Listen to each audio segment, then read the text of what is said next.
Le mannequinat, en fait, c'est un art comme tous les autres arts qui consiste à former ou encadrer des personnes qui sont gracieuses, élégantes, dont la mission est de présenter des modèles aux clients. Quand je parle des modèles, parce qu'en principe, beaucoup de gens se font des illusions. Ils croient que les mannequins présentent seulement les vêtements. Non. Quand je parle des modèles, donc c'est modèles sous toutes les dimensions, c'est-à-dire un mannequin peut me présenter un modèle de vêtements, un modèle de boissons, un modèle de véhicules, donc présenter tout court des modèles. Oui, ici aussi, en Afrique d'ailleurs en général, on a une image erronée sur les mannequinats parce que bon, nous copions seulement ceux qui viennent de l'extérieur.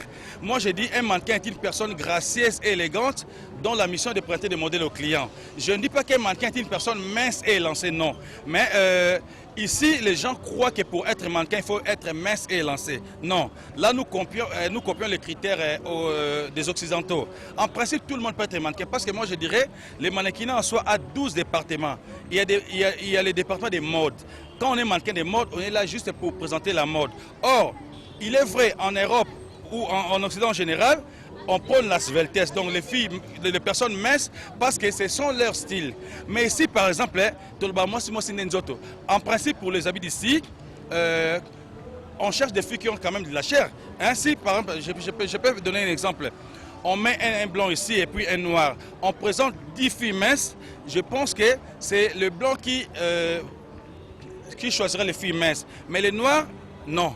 Alors, si on fait le contraire, on met les filles qui ont un peu de chair, ce sont les noirs qui préfèrent les filles qui ont de chair. Alors, donc les blancs utilisent les filles minces parce que ce sont leur style, ce sont leur goût. Mais par contre, les Africains, c'est le contraire. Donc moi, personnellement, je dirais que ici, pour être mannequin en Afrique, il faudrait quand même avoir un peu de chair. Mais comme le mannequinat est un département, est un métier qui a plusieurs départements, tout le monde peut être mannequin. C'est-à-dire quoi? Si on veut faire la publicité d'un produit de beauté qui est éclaircissant, là, on n'a pas besoin d'une fille mince et lancée, mais on a besoin d'une fille qui a les teints clairs. Donc là, que ce soit votre taille, que ce soit votre hauteur, si on n'est pas, pas clair, donc on ne vous prendra pas. Si on veut faire, par exemple, la publicité d'une bière, les clients fixent ces critères. Je veux, par exemple, une fille qui parle beaucoup et tout. Vous pouvez être mince et lancée, mais on n'aura pas besoin de vous parce que vous ne parlez pas trop. Il y a aussi dans les mannequins un département qu'on appelle le département de morceaux choisis. Là, on prend juste un détail sur quelqu'un. Par exemple, pour pointer le modèle d'un collier, on n'est pas obligé d'être élancé comment, mais il faut avoir un cou qui est attrayant. Pour pointer le modèle d'un bracelet, il faut avoir un bras qui présente bien. Donc là, on appelle ça le département de morceaux choisis. On prend juste un détail du corps.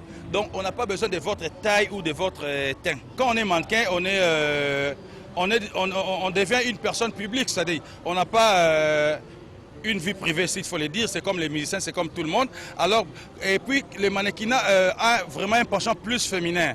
Et ce sont plus les filles qui exercent ça, vous comprenez. Alors, si un homme n'a pas une vie privée, c'est pas un problème. Mais une femme, alors, même pour les chanteuses, il y a toujours des problèmes. Je pense qu'ici, en Afrique d'ailleurs, même pas seulement au Congo, mais en Afrique, si une fille veut se lancer dans la musique, elle aura un grand combat même par rapport à sa famille même. C'est-à-dire, il y aura des protestations au niveau de la famille. Alors c'est comme aussi les mannequinats, c'est un art, c'est un métier qui fera en sorte que la fille soit populaire. Alors ça, c'est pas tous les parents qui acceptent ça.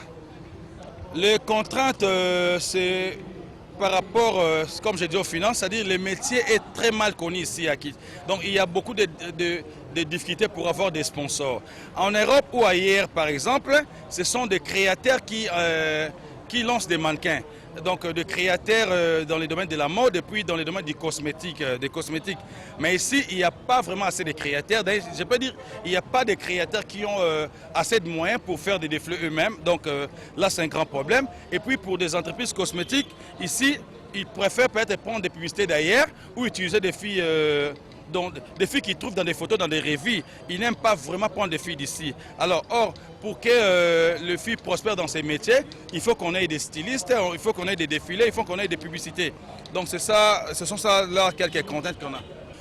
Oui, moi je peux dire qu'il y a des garanties parce qu'il y a quelques années que maintenant les métiers commencent à prendre de l'ampleur parce que vous voyez même dans plusieurs chaînes de télévision ici au Congo, il y a quand même des téléréalités qui mettent des mannequins en exergue. Il y a des concours qui utilisent des mannequins. Donc les métiers commencent à prendre un peu d'ampleur grâce à la prolifération des chaînes de télévision et puis au développement de la technologie.